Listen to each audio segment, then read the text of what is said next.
Chapter number 4 का आज का हमारा टॉपिक है एम्पियर सर्किटल लॉ। क्या है ये? हमें क्या पता है कि अगर कोई कंडक्टर में से करंट फ्लो करती है तो उसके आसपास कुछ मैग्नेटिक फील्ड बनता है, और उस मैग्नेटिक फील्ड को फाइंड करने का अभी तक जो हमने मेथड देखा वो क्या था? Biot-Savart law. लेकिन कई बार क्या होता है, ऐसी कॉम्प्लिकेटेड सिस्टम्स आ जाती है कि जहाँ पर बायो-सावर्ट लॉ लगाना हमारे लिए थोड़ा टफ हो जाता है। अगर बात करें नेक्स्ट टॉपिक की, तो नेक्स्ट टॉपिक में हम बात करने वाले हैं सोलेनोइड के बारे में। वहाँ पर क्या होता है कि एक ऐसे पाइप को लेकर उसके आसपास हम ऐसे जो वायर होता है उसको ऐसे वाइंड कर देते हैं, यानी कि ऐसे उसको लपेट देते हैं। तो अगर मैं इसके आसपास ऐसे वायर लगा दूं तो कुछ ऐसा हमें सिस्टम मिलेगा। अब यहाँ पर अगर सपोज यहाँ पर किसी एक पॉइंट के ऊपर आपको मैग्नेटिक फील्ड फाइंड करना है, तो यहाँ पर अगर आप बायो-सावर्ट लॉ लगाने जाओगे तो बहुत ही कॉम्प्लिकेटेड हो जाएगा। तो उसके लिए हमारे पास एक अल्टरनेट मेथड है जो दिया हमें एम्पियर सर ने, तो इसलिए हम कहते हैं उसको एम्पियर सर्किटल लॉ। जैसे आपने इलेक्ट्रिसिटी के चैप्टर में पढ़ा होगा, पहले आपने पढ़ा होगा कूलम्स लॉ, और उस कूलम्स लॉ का अल्टरनेटिव लॉ था हमारे पास गॉस लॉ। उसी तरह से पहले हमने पढ़ा यहाँ पर बायो-सावर्ट लॉ, और उस बायो-सावर्ट लॉ का एक अल्टरनेट लॉ है एम्पियर सर्किटल लॉ। ये ampere circuital law Biot-Savart law में लॉ की कंपैरिजन में ज़्यादा हम इजीली अप्लाई कर सकते हैं। तो इसको हम कैसे समझ सकते हैं? सपोज हमारे पास यहाँ पर कोई एक कंडक्टर है, और उस कंडक्टर में से मान लीजिए I जितना करंट फ्लो करता है। तो क्योंकि इस कंडक्टर में से करंट फ्लो करता है तो उसका आसपास मैग्नेटिक फील्ड बनती होगी। अब ये जो मैग्नेटिक फील्ड है वो एक्चुअली कैसे शेप में बनती है? तो वायर के आसपास जो मैग्नेटिक फील्ड बनती है वो ऐसे सर्कुलर लूप के शेप में बनती है। वायर में से जब मैग्नेटिक फील्ड निकलती है तो वो ऐसे सर्कुलर लूप के शेप में बनती है। तो एम्पियर सर ने क्या कहा कि सपोज इस वायर के पास यहाँ पर किसी एक पॉइंट के ऊपर आप मैग्नेटिक फील्ड फाइंड करना चाहते हो, तो पहला काम आप क्या करो कि इस वायर के आसपास एक लूप बना लो, और ये लूप आप इस तरह से बनाओ कि हमारा जो पॉइंट है जहाँ पर हम मैग्नेटिक फील्ड फाइंड करना चाहते हैं उसमें से ये लूप पास हो रहा हो। तो पहला काम हमने क्या किया कि इस वायर के आसपास एक लूप बनाया कुछ इस तरह से कि ये हमारा जो पॉइंट है जहाँ पर हम मैग्नेटिक फील्ड फाइंड करना चाहते हैं उसमें से पास हो रहा हो। कैसा ये लूप होता है देखिए, ये सपोज हमारा ये जो मार्कर है ये हमारा कंडक्टर है, तो उसके आसपास ऐसे हमने ये लूप बनाया। ठीक है, ये हमारा लूप हो गया। ये ब्लैक रिंग आपको दिख रही है ये, और ये मार्कर है वो हमारा कंडक्टर है, और ये जो लूप है उसको हम नाम दे देते हैं एम्पियर्स लूप। Amperes loop. अब सपोज कि ये जो लूप है उस लूप में से I जितना करंट फ्लो कर रहा है। अब देखिए ये वायर में से अगर I जितना करंट फ्लो कर रहा है तो ये लूप है, उस लूप में से जब वायर पास होगा तो उस लूप में से भी कितना करंट पास होगा? I जितना ही पास होगा। तो अगर ये लूप में से I जितना करंट पास हो रहा है तो आप ज़्यादा कुछ सोचे बिना ये मान लीजिए कि अगर I जितना करंट फ्लो कर रहा है तो उसकी वजह से हमें B जितना मैग्नेटिक फील्ड मिल रहा होगा। टेंशन मत लीजिए, हम इसको मॉडिफाई करेंगे, लेकिन पहले आप ये सपोज कर लीजिए कि अगर I जितना करंट फ्लो हो रहा है तो उसकी वजह से B जितना मैग्नेटिक फील्ड बनता होगा। अब यहाँ पर देखिए, मान लीजिए यहाँ पर कोई एक रोड है, कोई एक रास्ता है, और उसके इस साइड में आप खड़े हुए हो। अब आपको ये साइड से क्रॉस करके यहाँ पहुँचना है। तो सपोज कि पहले केस में यहाँ पर रोड के ऊपर कुछ नहीं है, ना कोई व्हीकल ना कोई पीपल, कुछ भी नहीं, तो आप फटाफट से इसे क्रॉस करके यहाँ पर चले जाओगे। फिर अगर इस रोड के ऊपर कुछ व्हीकल्स आ जाए, और उस केस में अगर आपको यहाँ से यहाँ तक जाना है तो आपको थोड़ा टाइम लगेगा। आपको बीच बीच में रुक रुक कर दोनों साइड में ऐसे देख कर जाना पड़ेगा। और अगर तीसरा केस सपोज ऐसा मान लो कि यहाँ पर कोई दंगा हो गया और रोड के ऊपर बहुत ही ज़्यादा लोग इकट्ठा हो गए। इस केस में अगर आपको क्रॉस करके यहाँ पर जाना है तो आपको बीच में सभी ये लोग हैं उसके धक्के खाते खाते हुए जाना पड़ेगा, तो आपको ज़्यादा टाइम लगेगा। अब यहाँ पर ये तीनों केस में जब यहाँ से आप यहाँ पहुँचोगे तो आपकी कुछ कैलोरी खर्च होगी, यानी कि आपकी जो एनर्जी है उसका लॉस होगा।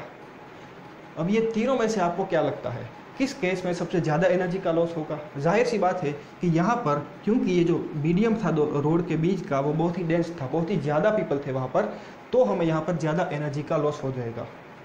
अब आ जाइए यहाँ पर ये आई में से जब मैग्नेटिक फील्ड बाहर निकलता है तो यहाँ से यहाँ तक पहुँचने के बीच उसका कुछ लॉस होता है, और ये लॉस कितना होगा, तो आंसर है कि हमें ये देखना पड़ेगा कि यहाँ से जब ये यहाँ तक पहुँचा तो उसके बीच में क्या मीडियम था। अब मीडियम को डिफाइन करने के लिए ये चैप्टर में हम क्या यूज़ करते हैं, हम यूज़ करते हैं परमीएबिलिटी, जिसके बारे में हम स्टडी कर चुके हैं बायो-सावर्ट लॉ में, और परमीएबिलिटी को हम डिनोट करते हैं म्यू नॉट से। ठीक है, जनरली यहाँ सब हम जो केस लेते हैं वहाँ पर हम वो एयर में या तो फिर वैक्यूम में सब प्रैक्टिकल करते हैं तो उसको हम म्यू नॉट से डिनोट करते हैं। अगर कोई और मीडियम होगा तो हम उस मीडियम की परमीएबिलिटी म्यू लेंगे, लेकिन क्योंकि यहाँ पर हम एयर या तो फिर वैक्यूम की बात करते हैं तो हम उसको म्यू नॉट या फिर म्यू ज़ीरो से डिनोट करेंगे। ठीक है, तो हमने क्या किया कि म्यू नॉट जितना लॉस हो रहा है हमारी जो मैग्नेटिक फील्ड है उसका, तो हमने ये म्यू ज़ीरो को आई से मल्टीप्लाई कर दिया। अब आपको ऐसा लग रहा होगा कि हमने अभी ये कहा कि जो मैग्नेटिक फील्ड है वो डिक्रीज हो रहा है, तो आपने तो यहाँ पर म्यू ज़ीरो से इसको मल्टीप्लाई कर दिया, पहले ये आई अकेला था और फिर अब उसके साथ म्यू ज़ीरो भी आ गया, तो बी की वैल्यू तो वो इंक्रीज हो जानी चाहिए, लेकिन नहीं होगी। क्यों? क्योंकि म्यू ज़ीरो की हमारे पास वैल्यू क्या है, mu zero upon 4 is equal to होता है 10⁻⁻7। तो म्यू ज़ीरो क्या हो जाएगा, म्यू ज़ीरो हो जाएगा 4 इंटू 10⁻⁻7, और ये 10⁻⁻7 को मैं अगर नीचे ले जाऊँ तो ये हो जाएगा mu zero is equal to 4 divided by 10⁻+7। यानी कि हमने इस आई को, ये देखिए 10⁻7 जितने टाइम 10⁻7 जितने टाइम हमने इसको डिवाइड कर दिया एक्चुअली में, इसलिए ये जो आई की वैल्यू है वो डिक्रीज हो जाएगी, इसलिए जो टोटल मैग्नेटिक फील्ड है वो भी कैसा हो जाएगा, डिक्रीज हो जाएगा। ठीक है, अब यहाँ पर देखिए ये करंट में से जब मैग्नेटिक फील्ड बाहर निकलती है, सपोज यहाँ से ये करंट में से मैग्नेटिक फील्ड से ये सर्कुलर लूप के शेप में से बाहर निकली, तो जब ये बाहर निकलेगी तो ये मैग्नेटिक फील्ड इस लूप के ऊपर जितने भी छोटे एलिमेंट हो गए, उस सभी एलिमेंट यानी कि सभी पॉइंट के ऊपर वो डिस्ट्रीब्यूट हो जाती है। यानी कि अगर यहाँ से बी जितनी मैग्नेटिक फील्ड निकली तो ये इस लूप के ऊपर सभी पॉइंट के ऊपर थोड़ी डिस्ट्रीब्यूट हो जाती है। तो हम क्या करते हैं कि यहाँ पर इस लूप में सपोज यहाँ पर हमने कोई एक एलिमेंट लिया, स्मॉल एलिमेंट, उसको नाम दे दिया dl, और ये है dl की डायरेक्शन, ये dl एक वेक्टर क्वांटिटी होगी। इसमें से जो मैग्नेटिक फील्ड निकली वो यहाँ पर जितने ऐसे dl हो गए सभी लूप के ऊपर, वो सभी में डिस्ट्रीब्यूट हो जाएगी। अब सपोज ये जो हमने dl लिया है उसको जो मैग्नेटिक फील्ड मिली उसका वैल्यू है मान लीजिए b जितना। टोटल यहाँ से जो मैग्नेटिक फील्ड निकली थी उसमें से b जितनी मैग्नेटिक फील्ड यहाँ हमने जो dl लिया है स्मॉल एलिमेंट उसको मिली है। अब अगर हमें ये पूरे के पूरे लूप के लिए टोटल मैग्नेटिक फील्ड कैलकुलेट करनी है तो हम क्या करेंगे, ये एक छोटे से एलिमेंट की वजह से हुई, तो ये जो पूरा हमारा लूप था उस लूप में जितने भी ऐसे एलिमेंट हो गए उस लूप के ये मैग्नेटिक फील्ड दोनों को हम इंटीग्रेट कर देंगे। यानी कि हम इंटीग्रेट करेंगे ये b और ये dl को, ये b डॉट dl हो जाएगा। लेकिन यहाँ पर जो हम इंटीग्रेशन करते हैं वो कैसा करते हैं, देखिए इंटीग्रेशन में हमने यहाँ से स्टार्ट किया तो हम ये सारे पॉइंट को कवर करते जब यहाँ पहुँचे तो जिस पॉइंट से हमने स्टार्ट किया था उसी पॉइंट पे हम वापस पहुँच गए। तो हम यहाँ पर जो इंटीग्रेशन करते हैं वो क्लोज लूप इंटीग्रेशन करते हैं, तो इसलिए हम उसको डिनोट करेंगे ऐसे, इंटीग्रेशन में ऐसे हम सर्कल की साइन लगा देंगे, तो ये हमारा हो जाएगा क्लोज लूप इंटीग्रेशन। यानी कि जिस पॉइंट से हमने स्टार्ट किया था उसी पॉइंट के ऊपर हम वापस आ गए। तो यही है हमारा एम्पियर सर्किटल लॉ की mu zero I is equal to close loop integration of b dot dl। Okay, अब ये देखिए ये है b डॉट dl। हमें क्या पता है कि अगर vector a dot vector b होता है तो हम इसको लिख सकते हैं a b कोस थीटा। उसी तरह से अगर ऐसा होगा कि vector a cross vector b तो उसको हम लिख सकते हैं a b साइन थीटा। तो यहाँ पर क्या है b डॉट dl, तो इसको भी हम ऐसा भी लिख सकते हैं कि mu zero I is equal to integration में b dl कोस थीटा। तो ये जो लॉ है उसको हम ये फॉर्म में भी लिख सकते हैं। अब एक बात और, ये जो हमने लूप सिलेक्ट किया, क्या ज़रूरी है कि ये लूप हर बार सर्कुलर ही हो? नहीं, ये लूप का जो शेप है आप किसी भी शेप में ले सकते हो। अब ये शेप को सिलेक्ट करने के लिए हमको 3 कंडीशन दी गई है।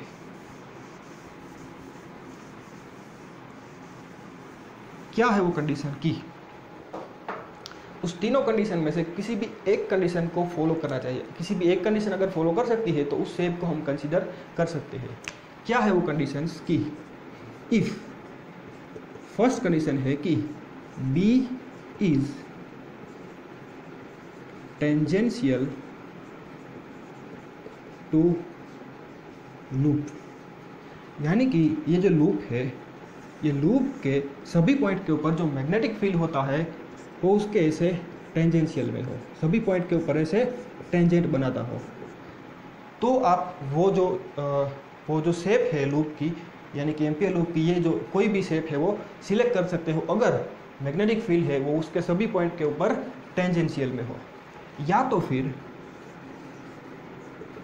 Magnetic field is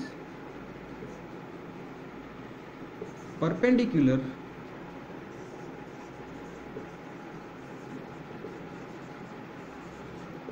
to the loop. आपको ऐसा भी लिख सकते हो परपेंडिकुलर या तो फिर नॉर्मल टू दी लूप, यानी कि अगर कोई लूप है, यानी कि सपोज हम इस बार स्क्वायर लूप की बात कर लेते हैं, तो अगर कोई लूप में जो मैग्नेटिक फील्ड है वो उसके टेंजेंस उसके नॉर्मल में हो, यानी कि ये जो हमारा लूप है उससे ऐसे 90 डिग्री एंगल बनाता हुआ हो, तो भी ये लूप के शेप को हम कंसीडर कर सकते हैं। और तीसरी बात ये है कि और बी वेनिसिस, यानी कि बी की वैल्यू क्या हो जाए, 0 हो जाए। तो अगर बी यानी कि मैग्नेटिक फील्ड लूप के सभी पॉइंट के ऊपर टेंजेंशियल में हो, या तो फिर उसके परपेंडिकुलर में हो, या तो फिर बी की वैल्यू क्या हो जाए, 0 हो जाए, तो हम उस शेप को कंसीडर कर सकते हैं। ये तीनों कंडीशन अभी आपको समझ में नहीं आ रही है तो कोई बात नहीं, टेंशन मत लीजिए।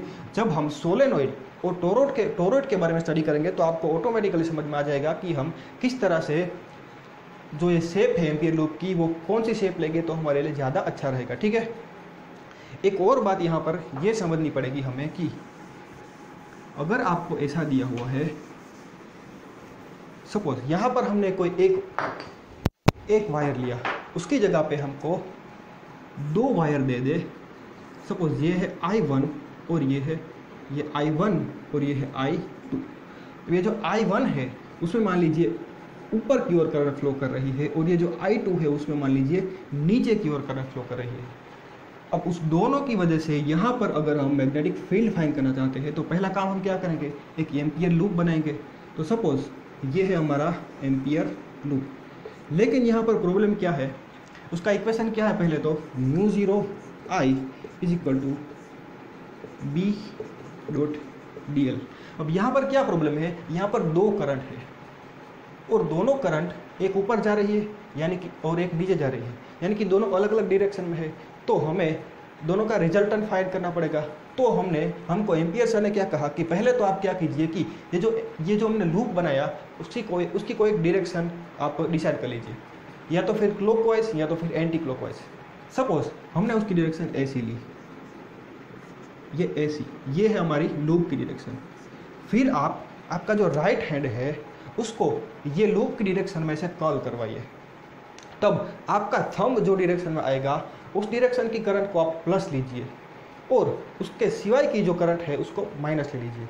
तो हमने राइट हैंड के हमारी उंगलियों को इस लूप के डायरेक्शन में कर्ल करवाया। फिर ये जो हमारा थंब आया उस थंब की डायरेक्शन का जो करंट है उसको हमने प्लस कह दिया, यानी कि यहाँ पर I1 प्लस होगा और दूसरा I2 है वो कैसा हो जाएगा, माइनस। तो यहाँ पर हमारा जो रिजल्टेंट I आएगा वो कैसा आएगा, I1 माइनस I2। आप टेंशन मत लीजिए, अगर I2 की वैल्यू ज़्यादा होगी तो यहाँ पर जो रिजल्टेंट होगा वो माइनस आएगा, लेकिन हमको रिजल्टेंट में क्या चाहिए, सिर्फ मैग्नीट्यूड चाहिए, तो माइनस साइन को कंसीडर नहीं करेंगे। ठीक है, उसी तरह से अगर ऐसा होता कि हमने लूप को अगर ऐसा लिया होता ऐसे, तो हमारी उंगलियां कुछ ऐसे कर्ल करती, इस तरह से ऐसे हम उंगलियों को अगर कर्ल करवाएंगे तो ये जो थंब है वो नीचे की ओर आएगा, यानी कि ये जो I2 है नीचे की ओर जा रहा वो प्लस हो जाएगा। तो उस केस में हमारा रिजल्टेंट हो जाएगा I2 प्लस और I1 माइनस, तो I2 माइनस I1 हो जाएगा। तो आप लूप की डायरेक्शन है वो किसी भी डायरेक्शन में कंसीडर कर सकते हैं। उसके अकॉर्डिंगली अगर आपका थंब है उसकी डायरेक्शन में जो करंट होगा आपको प्लस लेंगे, और थंब की जो रिवर्स डायरेक्शन में है उसको हम कहेंगे माइनस। तो इस तरह से आप ये लॉ का यूज़ कर सकते हैं। आप अभी ये जो फॉर्मूला है वो याद कर लीजिए। आप जैसे जैसे आपके एप्लीकेशन पढ़ेंगे, आप सम देखेंगे तो आपको ऑटोमेटिक क्लियर हो जाएगा कि इसको हम किस तरह से यूज़ कर सकते हैं। ठीक है, तो ये था हमारा एम्पियर सर्किटल लॉ। अब आपको इसके बाद में कुछ कैरेक्टरिस्टिक दी गई है, लेकिन उसको समझने से पहले आपको एग्जाम्पल नंबर 4.8 समझना पड़ेगा। तो अभी तक आप इतना याद रख लीजिए, फिर मैं एग्जाम्पल 4.8 का वीडियो बनाऊंगा, उसके साथ ही मैं जो कैरेक्टरिस्टिक है इस लॉ की वो मैं डाल दूंगा। ठीक है, तो इतना हमारे लिए इनफ है। आप ये इक्वेशन याद रख लीजिए, μ0 times I is equal to loop integration of B dot DL। एक और बात कि ये लॉ को अगर आप स्टेटमेंट के फॉर्म में लिखना चाहोगे तो कुछ ऐसा होगा। इसका स्टेटमेंट हम ऐसे लिख सकते हैं कि, तो ये हो गया हमारा एम्पियर सर्किटल लॉ का स्टेटमेंट। क्या है? Line integral of the magnetic field B around any close loop, यानी कि ये line integral of magnetic field B around a close loop, line integral of magnetic field B around a close loop is equal to μ0 times the total current I, यानी कि μ0 times total current I passing through the close loop. तो ये होगा हमारा statement of the ampere circuital law, और ये हमारा equation μ0 I is equal to loop close loop integration of B dot DL, या फिर BDL cos थीटा भी आप इसको लिख सकते हो। ठीक है।